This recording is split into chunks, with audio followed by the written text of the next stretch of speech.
நாளுடைய தலைப்பு ஸ்திரீயே அதோ உன் தாய்.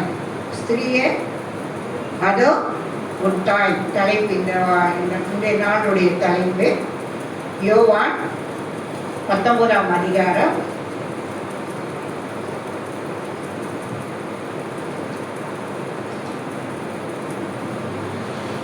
19ஆம் அதிகாரம் 26-27வது வசனம்.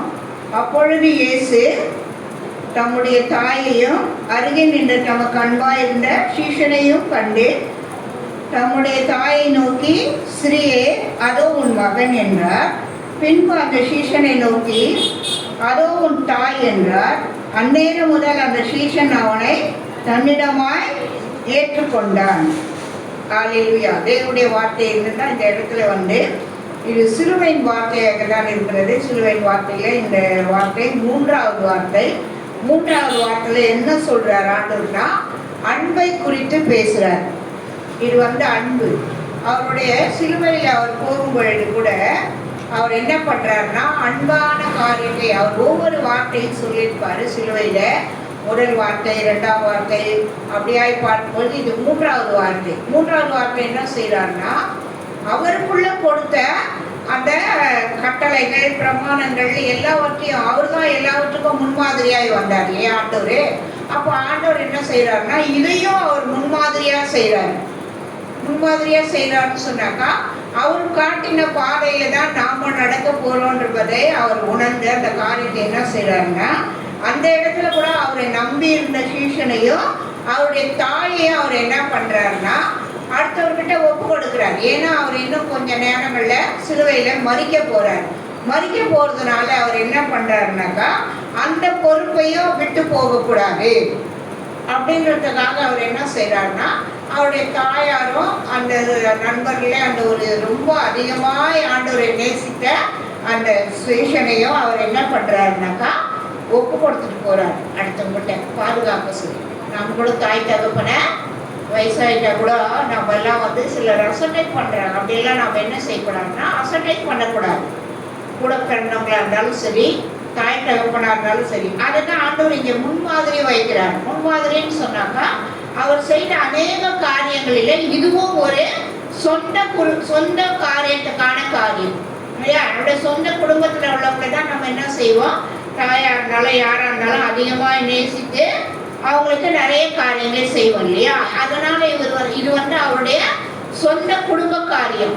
அதுலயும் அவர் மறிக்க போறதுனால அதுலயும் உண்மையா இருக்கணும், அதுலயும் நம்ம அன்பு காட்டணும், அதுலயும் அவங்களுக்கு ஒரு பாதுகாப்பு வைத்து போகணும் அப்படின்னு சொல்லிட்டு அந்த இடத்துல அந்த வார்த்தைகளை சொன்னார். அது 1 கொரிந்தியர் 13:6-7 அதான் சொல்றாரு. 1 கொரிந்தியர் 13ஆம் அதிகாரம் அதுக்குள்ள அன்பை குறித்து தான் ஆண்டவர் பேசியிருப்பார். அதுலயும் 6வது வசனமும் 7வது வசனமும் பாருங்க. அந்நியத்திலே சந்தோஷப்படாமல் சத்தியத்திலே சந்தோஷப்படுங்க, சகலத்தையும் தாங்கும், சகலத்தையும் விசுவாசிக்கும், சகலத்தையும் நம்பும், சகலத்தையும் சகிக்கும். இது எதை குறிக்குதுன்னா அன்பு. நமக்கு அதிகமா இருந்தா நம்ம என்ன செய்வோமா, சகலத்தையும் தாங்குவோம். குடும்பத்திலையும் சரி, மற்றவங்க நம்மளோட அன்பா இருந்தாலும், ஃப்ரெண்ட்ஸா இருந்தாலும் சரி, அண்ணன் தம்பியா இருந்தாலும் சரி, தாய் தகப்பனா இருந்தாலும், சகோதரியா இருந்தாலும், யாரா இருந்தாலும் அந்த அன்புக்கு நம்ம என்ன செய்வோம், தாங்குவோம். சகலத்தையும் விசுவாசிக்கும். அன்பு என்ன செய்யும், சகலத்தையும் விசுவாசிக்கும் சொல்றாரு. அடுத்து என்ன செய்யும், சகலத்தையும் நம்பும், சகலத்தையும் சகிக்கும். அன்புக்கு பொறாமை. இன்னும் நிறைய பார்த்தா அன்புக்கு பொறாமை கிடையாது, அன்புக்கு விரோதம் கிடையாது, அன்புக்கு பகை கிடையாது. நிறைய காரியம் வரும் வேதத்தில் நம்ம பார்க்கும்போது. அப்போ இந்த அன்பை குறித்து ஆண்டவர் அந்த இடத்துல சிலுவைக்கு போகும் பொழுதும் இதை வெளிப்படுத்துறாரு. நாமளும் அதே மாதிரி அன்பா இருக்கணும்னு சொல்லி நாமும் அந்த அன்பு கட்டுப்படணும். நம்ம வெளியாளுகிட்ட அன்பு காட்டுறோமோ இல்லையோ, நம்முடைய சொந்த குடும்பத்திலேயே அந்த அன்பை நம்ம செலுத்தணும். இது நம்மே விழுந்த கடமை, இது நம்முடைய பொறுப்பு அப்படின்றத ஆண்டவரே அதை தான் இங்க என்ன சொல்றாருன்னா, ஸ்ரீயே அதோ உன் மகன், ஸ்ரீயே. அதுக்கப்புறம் அந்த சீஷனை பார்த்து சொல்றாரு, இதோ உன் தாய் அப்படின்னு சொல்லிட்டு ஒப்பு கொடுக்கிறார். அப்போ அந்த அன்பு என்னெல்லாம் நமக்கு பிரயோஜனமான இருக்கணும், அந்த அன்பை நம்ம உலகத்துல எப்படி பிரயோஜனப்படுத்தணும், அந்த அன்பை நாம் மற்றவர்களுக்கு எப்படி வெளிப்படுத்தணும், அந்த அன்புல நாம் எப்படி செயல்படணும் அப்படின்னு சொல்லி ஆண்டவர் என்ன செய்யறாருன்னா அன்பை குறித்து சொல்றார். அடுத்த அன்பு என்ன செய்யறான், யாக்கோபு நிருபம் 2ஆம் அதிகாரம் 8வது வசனம் பார்க்கலாம். யாக்கோபு நிருபம் 2ஆம் அதிகாரம் 8வது வசனம் வாசிக்கலாம். போல பிறரிடத்திலும் அன்பு கூறுவாயாக என்று வேத வாக்கியம் சொல்லுகிறது. ராஜரீக பிரமாணத்தை நீங்கள் நிறைவேற்றினால் நன்மை செய்வீர்கள். இந்த அன்பு கூட ஒரு பிரமாணம்னு சொல்றார்.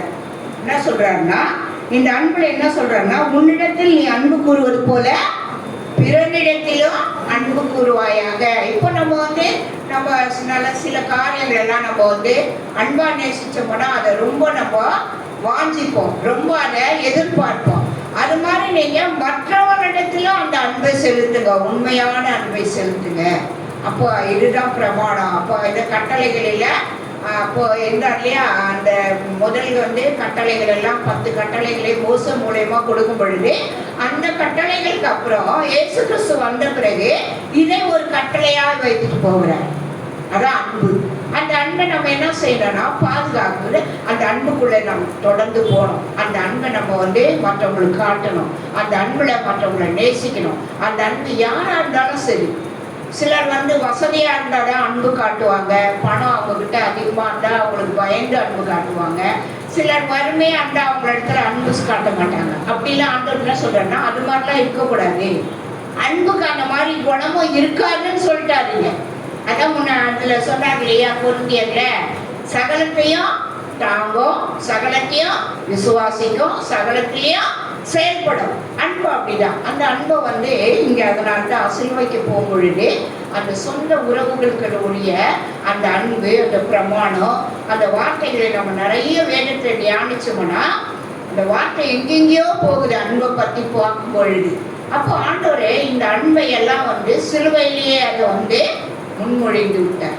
சிலுவையில் அந்த வார்த்தைகளை முன்மொழிந்தார். அன்பு எவ்வளவு முக்கியமானது, அன்பு எவ்வளவு தேவையானது, அன்பு எவ்வளவு காரியத்தை செய்யும், அன்பு சகலத்தையும் சகிக்கும். ஏன் சொன்னான்னா, நம்ம ரொம்ப அன்பா நேசிக்கிறவங்க எதனா தவறுதெல்லாம் நமக்கு செய்யறா கூட அதை நம்ம நம்ப மாட்டோம் இல்லையா.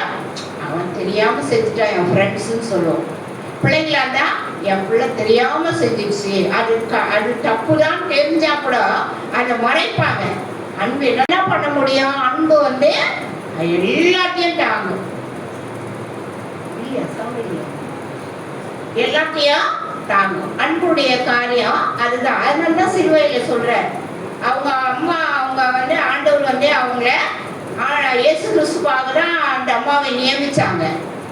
அப்போ அந்த அம்மா நிறைய காரியங்களை பார்க்கும் பொழுது பார்த்தா சில இடங்கள்ல ஸ்ரீன்னு தான் சொல்லுவார். ஏன்னு சொன்னா அவர் தெய்வத்துக்குடைய தன்மைக்கு வந்துட்டாரு. அந்த தெய்வத்துக்குடைய தன்மை வந்த உடனே அவர் போய் நம்மலாம் இப்போ வயசானா கூட நம்ம அம்மா என்ன சொல்லுவோம், எங்க அம்மா தான் சொல்லுவோம். அவர் என்ன செய்யறாருன்னா அவர் தெய்வீக தன்மைக்குள்ள வந்ததுனால அவங்க ஸ்ரீன்னு சொல்லிடுவார். எல்லாம் ஒரு சில இடங்கள் எல்லாம் பார்த்தோம்னா ஸ்ரீயே தான் சொல்லியிருப்பார். அப்போ சீசர்கள்லாம் சொல்லுவாங்க, உங்க அம்மா உங்களை தேடின்னு வந்திருக்கிறாங்க, உங்க சகோதரன் உங்களை தேடின்னு வந்திருக்கிறாங்க அப்படின்னு சொன்னா அப்போ அவர் சொல்லுவாரு, இல்ல நீங்க தான் எனக்கு சகோதரர்கள், நீங்க தான் எனக்கு தாய், என்னை பின்பற்றி எனக்குள்ள இருந்து எனக்கு அன்பு காட்டலாம், என்னுடைய கட்டளை பிரமாணங்கள் கீழ்ப்படைந்து என்னோட பயணிக்கிற நீங்க தான் எனக்கு எல்லாமேன்னு சொல்லிடுவார்.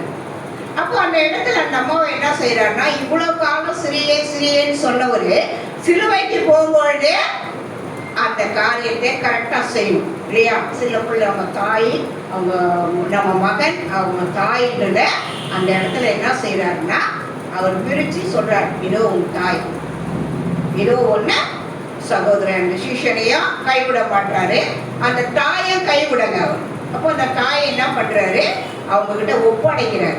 ஏன்னா இவர் சிலுவைக்கு போய் தெய்வீக தன்மையில மாறி உயிர் தெழுந்து போக போறாரு. அப்ப அந்த அம்மா என்ன செய்வாங்க? யாரை நம்பி இருப்பாங்க? இவ்வளவு நாள் இயேசு கிறிஸ்துவை நம்பி இருந்திருப்பாங்க. இவ்வளவு நாளே அவரு இருக்காது சொந்த மகன் என்று எப்படி இருந்தாலும் அவங்களுக்கு அந்த பெற்றவங்களுக்கு அந்த பிள்ளை பாசம் எங்க போனாலும் வந்துகிட்டே இருக்கும். யார் சொன்னாலும் அதை கேட்க மாட்டாங்க. அதான் தாயினுடைய அன்பே. அதுதான் பெற்றவங்க அன்பு வேற, மற்றவங்களை என்னதான் இருந்தாலும் மனைவியா இருந்தாலும் சகோதரியா இருந்தாலும் வேற யாரு சொந்த உறவுக்காரங்க நிறைய நேசிக்கிறவங்களா இருந்தா கூட ஆனா அந்த தாயினுடைய அன்பு மாதிரி வராது. அப்ப அந்த தாயை நம்ம என்ன செய்யணும்? இப்படியே விட்டுட்டு நம்ம போயிடக்கூடாது. ரெண்டாவது அவர் உயிர் தெரிந்தாலும் அவங்களோட உறவாட முடியாது. ஏன்னா அவருடைய தனித்தன்மை தனியா போயிடும், தெய்வீக தன்மைக்கு போயிடும். அப்போ அவங்கள ஒன்றும் பண்ண முடியாது. அதனால இப்பவே அவர் சிலுவையில் இருக்க சொல்லுவை என்ன செய்யறாரு? ஒருத்தர்கிட்ட ஒப்படைச்சிடுறாரு. அவங்களே நீங்க பார்த்துக்கோங்க, அவங்களுக்கு வேண்டியது செய்யுங்க அப்படின்னு சொல்லி. ஆனால் இந்த இடத்துல அன்பை பற்றி சொல்றேன். இது அன்புக்குரிய காரியம் தான். இந்த வார்த்தைகளை 7 வார்த்தையில சிலுவையில் ஒன்று சொல்லுவாங்க. ஒரே மன்னிப்பு, அது ஒரு பூவா, ஒவ்வொரு பூவா 7 பூல வரும். மன்னிப்பு, ரட்சிப்பு, அன்பு, தவிப்பு, முடிப்பு, அங்கலாய்ப்பு, ஒப்புவிப்புன்னு வரும். இந்த பூக்களுடைய காரியத்துல அது சிலுவையில ஒரு பாடல் கூட இருக்குது. 7 பூக்கள் பூத்ததையான்னு சொல்லி ஒரு பாட்டு இருக்குது, பழைய பாடல். அதில் பார்த்தோம்னா அந்த ஒரு வார்த்தையை குறித்து அழகாக பாடி இருப்பாங்க. அந்த சிலுவையில் உள்ள 7 வார்த்தைகளையும்.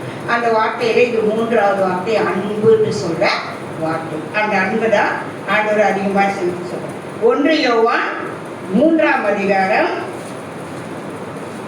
1 யோவான் 3ஆம் அதிகாரம் 16வது வசனம் வாசிப்பா.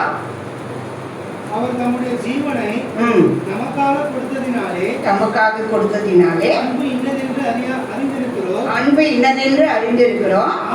நாமும் சகோதரருக்காக ஜீவனை கொடுக்கிற கடனாளிகளா இருக்கிறோம். பாருங்க, நம்ம அன்பு அவர் அந்த அன்பு அப்படி காட்டிட்டு போறாரு. யார்கிட்டலாம் அன்பா இருக்கணும்? அது ஆண்டவர் விரும்பின காரியமே அதிகமா சகோதரனிடத்துலதான். காணிக்கையில கூட சொல்லுவார். யோவான் 1 யோவான் 3ஆம் அதிகாரம் 16வது வசனம் அதை சொல்லுவாரு. என்ன இங்க சொல்லியிருக்கிறாருன்னா, அவரு சகோதரன். காணிக்கையில கூட சொல்லுவாரு, முதல்ல போய் இந்த சகோதரனிடத்துல ஒப்புரவாகிட்டு காணிக்கை போட சொல்லுவாரு. நம்ம விரோதங்களோட வச்சுக்கிட்டெல்லாம் காணிக்கை எடுக்க போடக்கூடாதுன்றாரு. ரெண்டாவது, விரோதங்களை வச்சுக்கிட்டே நம்ம அந்த திருவிருந்து கூட நம்ம பங்கு பெறக்கூடாது. நிறைய காரியம் இருக்குது. அப்போ அதுல நிறைய இதை எதை சொல்லியிருப்பாருன்னா சகோதரன் தான் சொல்லியிருப்பார். பேதுரு கூட ஒரு இடத்துல கேட்பார், ஆண்டவரே நான் எத்தனை முறை மன்னிக்கிறது அப்படின்வார். அப்போ அவர் சொல்றாரு, 77 தடவை எப்போ வேணாலும் நீ என்ன பண்ணா மன்னிக்கணும் அப்படின்னு சொல்லியிருப்பார். அப்போ நம்ம என்ன செய்யலாம்? முதல்ல போய் உன் சகோதரனாட்ட உறவு கொண்டுட்டு காணிக்க போடு அப்படின்னு சொல்லுவார். அப்போ சகோதரனை உறவு கொண்டுட்டு அன்பு கொண்டுட்டு பகை இல்லாம திருவிருந்து எடுக்கணும். நம்ம யார் திருவிருந்துக்கெல்லாம் நிறைய முறைகள் இருக்கிறது. நம்ம திடீர்னு அனாவசியமா இப்படி போய் சுற்றிலாம் திருவிருந்து எடுக்கிறோம். அப்படிலாம் இல்லை, தன்னை ஒப்பு கொடுக்கணும். ஆண்டவர் எப்படி ஒப்பு கொடுத்து சிலுவையில மறித்தாரோ அதே மாதிரி நம்ம என்ன செய்யணும்? ஒப்பு கொடுத்து அந்த பரிசுத்தமாகி தான் அந்த திருவிருந்து எடுக்கணும். அந்த திருவிருந்துல கூட கசப்போட திருவிருந்து எடுக்கக்கூடாது. யார் மேலேயோ, நம் பிள்ளை மேலேயோ, சகோதரன் மேலேயோ, சகோதரி மேலேயோ, அம்மா மேலேயோ, அப்பா மேலேயோ, யார் மேலே நம்ம விரோதம் இருக்கக்கூடாது. அவங்க கூட முதல்ல ஒப்புரவாகிடணும். அதான் அன்பு. அந்த அன்பை தான் அவர் சொல்றாரு. அவங்களோட ஒப்புரவாகிட்டு வந்துதான் அந்த பந்தியிலே நம்ம பங்கு பெறணும். அது முக்கியமானது. அது சிலர்லாம் நம்ம வெளியில இருக்கவங்கிட்ட எல்லாம் போயிட்டு கூட பேசிட்டு கொண்டுட்டு தம்பிக்கிட்ட சண்டை போட்டு அக்கா கிட்ட சண்டை போட்டுட்டு அப்படிலாம் நம்ம அந்த பந்தியில பங்கு பெறக்கூடாது. ஆண்டோடைய உடன்படிக்கையா தான். ஆண்டவர் எப்படி எல்லாத்தையும் சகிச்சு எல்லாத்தையும் அன்பு காட்டி இருந்தாரோ அந்த கிருபை நம்மளுக்கும் கொடுத்துருக்கிறார். நாம அப்படிதான் வாழணும்னு நினைக்கிறாரு ஆண்டவர். அப்ப நம்ம கசப்போட அந்த பந்தி எடுக்கக்கூடாது, ஒப்புரவாகிடணும். ஆமா, ரொம்ப நாளா அந்த காரியம் எனக்கு ரசிக்கப்பட்ட புதுசுல தெரியாது.